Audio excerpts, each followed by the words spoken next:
साथियों नमस्कार, जय हिंद। साथियों, अभी कल परसों ही पंडित जवाहरलाल नेहरू जी की पुण्यतिथि थी और ये एपिसोड में पंडित जवाहरलाल नेहरू जी को समर्पित कर रहा हूँ, उनको डेडिकेट कर रहा हूँ। और ये एपिसोड में खास तौर से इसलिए बना रहा हूँ कि हमारे देश के नौजवानों को अभी पता ही नहीं है कि जवाहरलाल नेहरू जी की जो शख्सियत थी वो कितनी महान थी और कितनी महान है और महान रहेगी। हमारे कांग्रेस में जो नए साथी आ रहे हैं, जो कांग्रेस की विचारधारा से जुड़ रहे हैं, वो कई बार परेशान हो जाते हैं कि जब वो देखते हैं कि भारतीय जनता पार्टी का जो आईटी सेल है वो गलत तथ्यों वाली पोस्टें पे पोस्ट करता है सोशल मीडिया पे। नेहरू जी की जो छवि है उनको बिगाड़ने के लिए तोड़ मरोड़ करके ऐसी ऐसी पोस्टें डालता है जिनसे नेहरू जी का जो व्यक्तित्व है उस पर बट्टा लगता है। तो ये जानना जरूरी है ना कि नेहरू जी का जो व्यक्तित्व था वाकई में कैसा था, कैसी उनकी सोच थी देश के प्रति, संविधान के प्रति, और वाकई में हिंदुस्तान को आधुनिक बनाने का जो आधारभूत ढांचा है ना वो नेहरू जी ने ही प्रस्तुत किया।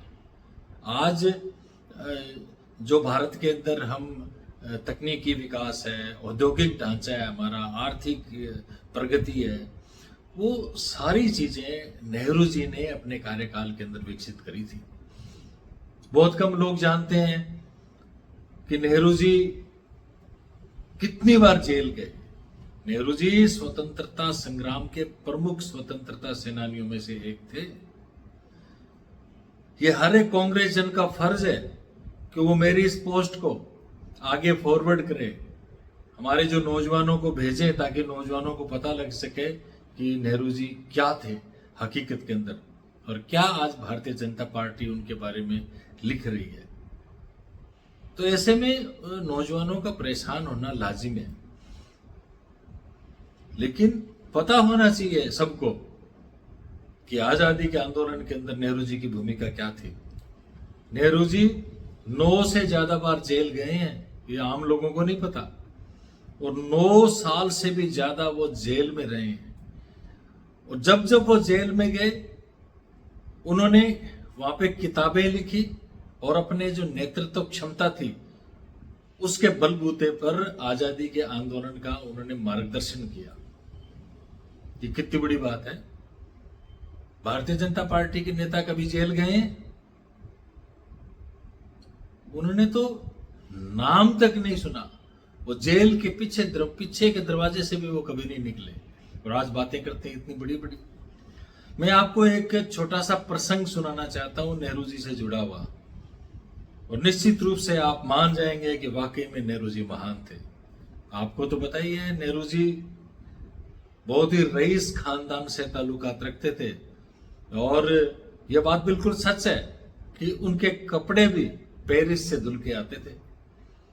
और वो जिस कॉलेज में पढ़ते थे उस कॉलेज की जब छुट्टी होती थी तो उसके 4 गेट थे और चारों गेटों पर 4 गाड़ियां नेहरू जी का इंतजार करती थी। पता नहीं वो कौन से गेट से निकले तो गाड़ी वहां पर तैयार होनी चाहिए थी। तो इतने बड़े धनी खानदान के चश्मो चिराग थे नेहरू जी, और नेहरू जी ने सारे ऐशो आराम छोड़ करके आजादी का आंदोलन उन्होंने लड़ा। गांधी जी से उन्होंने पूछा और सबने कहा कि भाई तुम बहुत डेलिकेट हो, बहुत नाजुक हो, तुम शायद ही ये कठिन लड़ाई लड़ पाओ। लेकिन नेहरू जी ने कहा कि नहीं, मुझे आजादी का आंदोलन लड़ना है और सक्रिय रूप से इसमें भाग लेना है।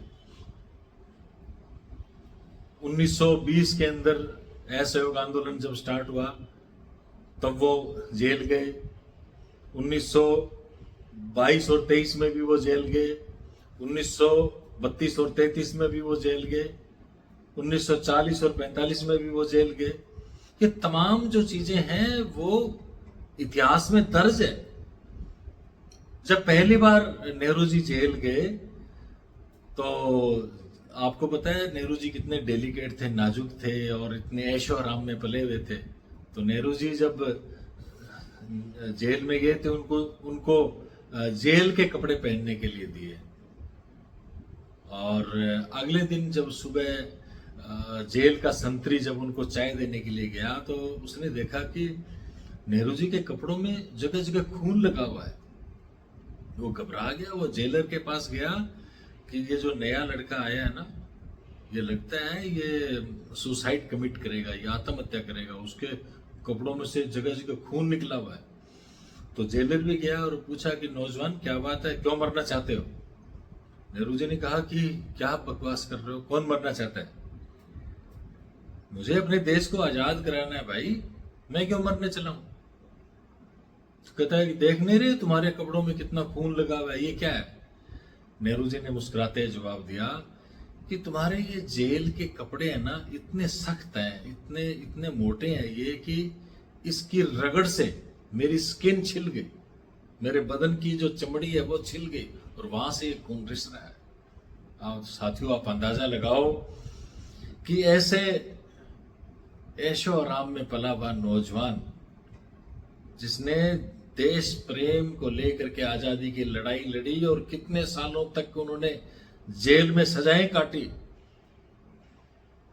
आखिर में देश आजाद हुआ और हिंदुस्तान के प्रधानमंत्री, प्रथम प्रधानमंत्री बनने का उनको मौका मिला और वो उनका हक था, उन्होंने देश को आजाद कराया। तो खास तौर से ये प्रसंग है, हर कांग्रेस जन को पता होना चाहिए और हमारे नौजवानों को पता होना चाहिए, ताकि हम बात का जवाब दे सके।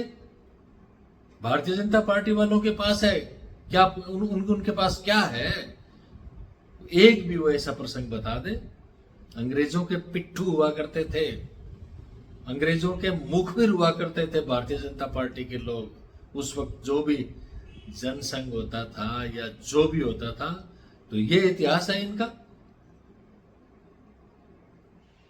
नेहरू जी का मुकाबला नहीं कर सकते। नेहरू जी महान थे, महान हैं और महान ही रहेंगे। एक लाइन में उनको डेडिकेट कर रहा हूं कि करती है फरियाद ये धरती कई हजारों साल, तब जाके पैदा होता है एक जवाहरलाल, एक जवाहरलाल।